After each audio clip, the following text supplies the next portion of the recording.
Ya, Assalamualaikum warahmatullahi wabarakatuh. Oke, alhamdulillah. Selamat siang semuanya. Siang, Pak. Oke, baik. Pada siang hari ini di mata kuliah analisa perangkat informasi, saya akan masuk ke pertemuan yang kedua. Masih ingat nama saya ya? Oke, jadi saya dari Prodi Sistem Informasi. Saya Haris Santoso, dan pada pertemuan kedua ini, siang hari ini kita akan membahas terkait dengan bagaimana kita menganalisa kebutuhan sistem informasi. Oke, sebelum masuk ke materi, izin saya coba untuk presensi dulu ya. Ada Anissa Dwi Rahmah. Oke, baik. Anissa Dwi Safitri. Oke, Dwi Astuti. Oke, ada Astuti. Kemudian Anissa sudah, Dwi Astuti. Oke, Maulis Marta. Oke, Roro Priyamini. Oke, Zahra. Oke, baik. Terima kasih atas konfirmasinya. Kita langsung saja untuk masuk ke materi pertemuan kedua ya. Baik. Sebelum saya menjelaskan materi pertemuan kedua, izinkan saya coba untuk menyampaikan kajian materi yang akan saya sampaikan. Oke, pada siang hari ini nanti terkait dengan kita akan mencoba melakukan suatu analisa di dalam membuat suatu rancangan sistem informasi. Baik, kita langsung masuk ke slide-nya teman-teman. Baik, pada siang hari ini adalah terkait dengan bagaimana kita melakukan analisa kebutuhan informasi. Oke, sebelum masuk, saya sepertinya lebih enak teman-teman untuk mendengarkan atau melihat video, tayangan video supaya nanti menjadi salah satu insight wawasan teman-teman semuanya.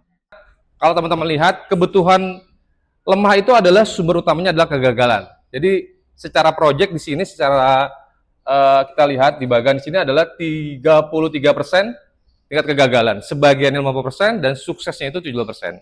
Artinya untuk kita bisa melampaui untuk bisa sukses itu ternyata kecil sekali, sehingga analisa kebutuhan sistem sangat-sangat diperlukan. Dalam hal ini, analisa kebutuhan sistem terkait dengan fungsi dan non-fungsi.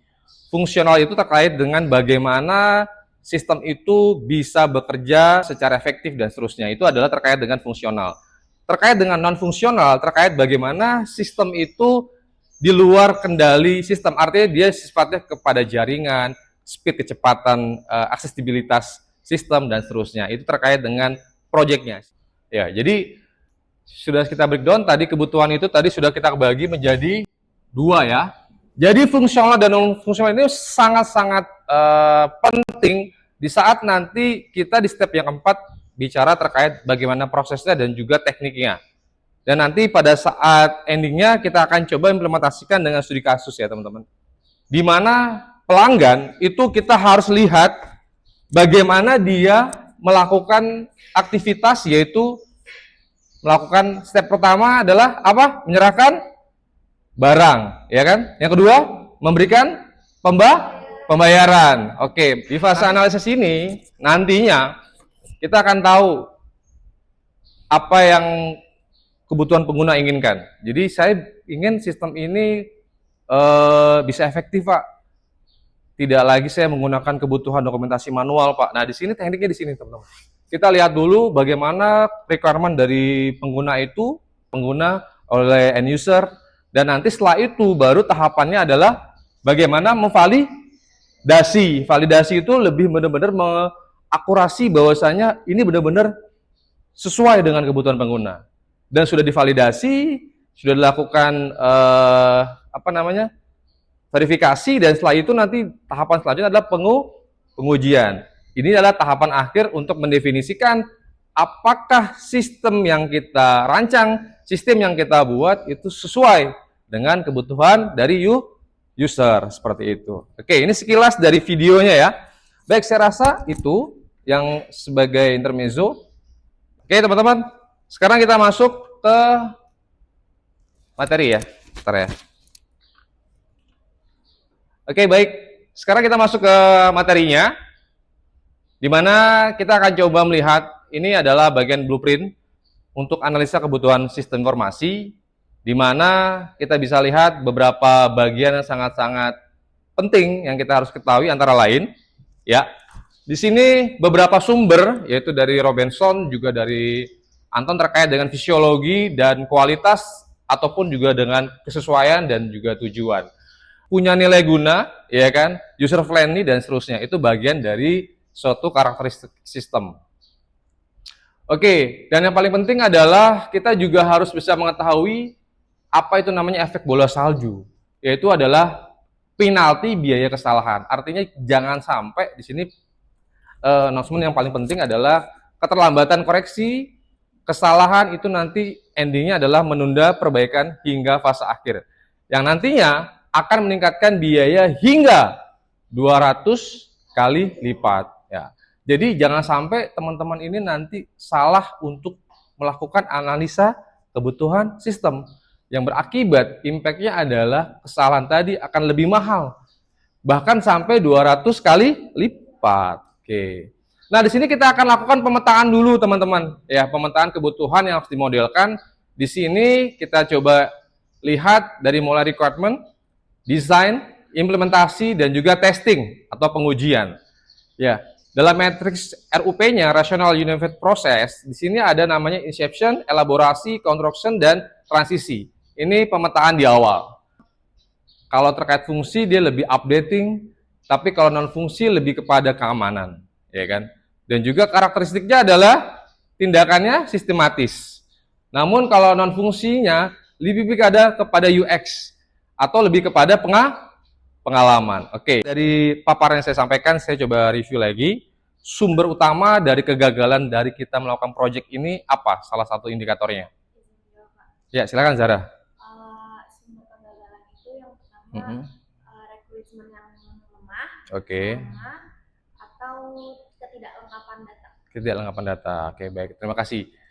Ya, benar sekali ya. Tadi seperti yang saya sampaikan. Kalau kita ingin membuat rancangan sistem untuk pengisian KRS tadi yang seperti saya sampaikan di sini, berarti kita harus requirement-nya harus jangan sampai lemah. Oke, melanjutkan dari pertanyaan yang saya sampaikan ke Zahra terkait dengan kebutuhan sistem, itu ada apa aja? Izin, Pak. Ya, silakan, Roro. Kebutuhan fungsional dan kebutuhan non fungsional. Oke, kebutuhan fungsional dan kebutuhan non fungsional seperti yang tadi saya sampaikan di atas ya. Oke, kalau kebutuhan fungsional, ada yang tahu? Silakan, Marta. Lebih kepada sistem. Oke, lebih kepada sistem. Oke, lebih domainnya kepada sistem. Kalau non fungsional, ada yang tahu?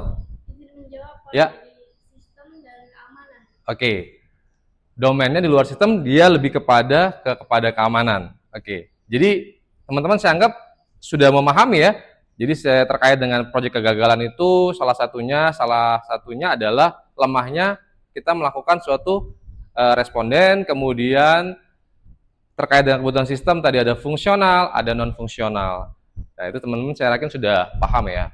Oke, sebelum kita closing, di sini ada namanya simbiosis ekstraksi atau analisis versus pengguna. Teman-teman bisa lihat dan bandingkan bahwasanya kalau kita bicara sebagai peran analisis, membuat daftar pertanyaan secara terstruktur. Kemudian kalau sebagai pengguna, kita menjawab pertanyaannya secara keinginan dan aktual kebutuhannya seperti apa.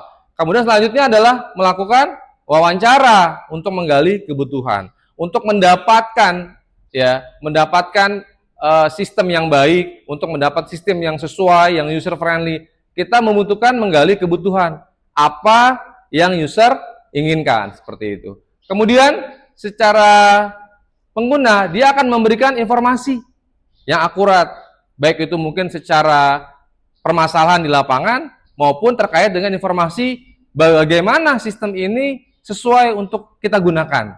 Yang terakhir adalah menuliskan secara spesifik yang tadi teman-teman bilang, kebutuhan fungsional dan nah, sekali lagi, fungsional itu seperti apa tadi? Kebutuhan yang ada di dalam sistem. Kalau non fungsional lebih kepada kebutuhan yang seperti apa? Lebih kepada keamanan. Oke, itu ya, saya anggap teman-teman paham. Dan secara pengguna adalah memvalidasi daftar kebutuhan yang telah ditulis dan dianalisis. Divalidasi sudah bilang, sudah di-approve lah, sudah disetujui. sehingga nanti bisa dilakukan pengujian sistem. Oke, teman-teman, terima kasih. Pertemuan kedua sudah bisa kita selesaikan dengan baik dan teman-teman sangat interaktif. Saya terima kasih dan nanti kita di minggu depan masuk ke pertemuan yang ketiga. Mungkin sebelum saya closing ada pertanyaan?